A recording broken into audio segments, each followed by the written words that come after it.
श्री भगवान की सेवा करने से ऐसे दायित्व अपने आप पूरे हो जाते हैं।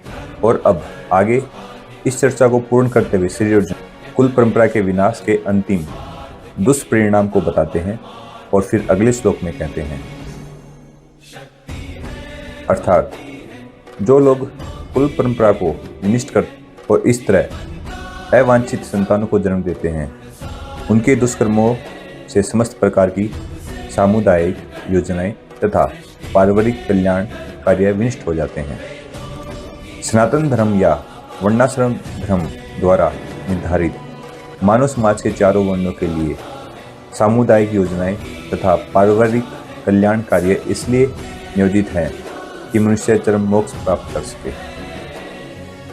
अतः समाज के अनुत्तरदायी नायकों द्वारा सनातन धर्म परंपरा के विखंडन से उस समाज में अव्यवस्था फैलती है।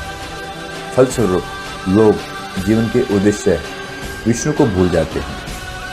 ऐसे नायक अंधे कहलाते हैं और जो लोग इनका अनुगमन करते हैं वे निश्चय ही कुव्यवस्था की ओर अग्रसर होते हैं।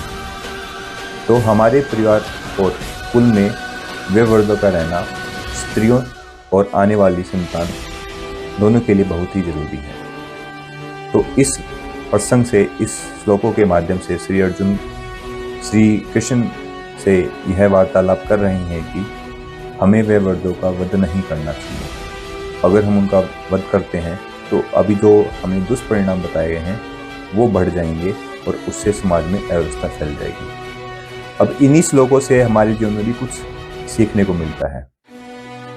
सबसे पहला, श्री अर्जुन साफ बताते हैं कि जब मूल मूल्य टूटते हैं तो सबसे पहला असर परिवार और आने वाली पीढ़ी पर पड़ता है।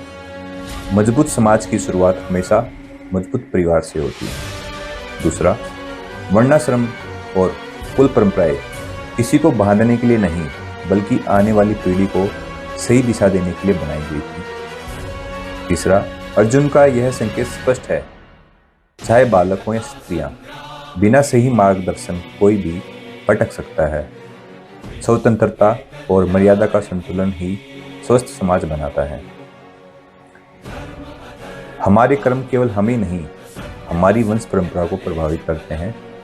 वर्तमान पीढ़ी के लिए निर्णय केवल आज तक सीमित नहीं रहते, उनका प्रभाव पूर्वजों और आने वाली पीढ़ी तक जाता है। और कर्म कांड महत्वपूर्ण है, लेकिन सच्ची भक्ति हजारों पितरों तक को मुक्त कर सकती है। जब जीवन का केंद्र भगवान होते हैं तो बाकी दायित्व स्वतः पूरे हो जाते हैं। जब समाज अपने शाश्वत धर्म और मूल्यों को तोड़ता है तो लोग जीवन का वास्तविक उद्देश्य विष्णु यानी सत्य और चेतना को भूल जाते हैं। तो अब इन श्लोकों के और श्री अर्जुन और भगवान श्री कृष्ण के वार्तालाप के माध्यम से हमें बहुत कुछ सीखने को मिला है। अगर आपको ये सीख और ये विचार आपको सोचने पर मजबूर करते हैं कि आपको लगता है कि आज के समय में भी संस्कार, परिवार और भक्ति की बात जरूरी है, तो इस वीडियो को, इस ज्ञान को आगे बढ़ाइए, परिवार और दोस्तों के साथ शेयर कीजिए। क्योंकि गीता के श्लोकों को सिर्फ पढ़िए नहीं, जीवन में उतारना भी बहुत जरूरी है। और जब हम खुद सुधरते हैं, खुद को आगे बढ़ाते हैं, तो परिवार सुधरता है, समाज आगे बढ़ता है। श्री कृष्ण को, भगवान को केंद्र बनाइए। और वीडियो पसंद आया तो लाइक, शेयर, कमेंट जरूर कीजिए। राधे राधे।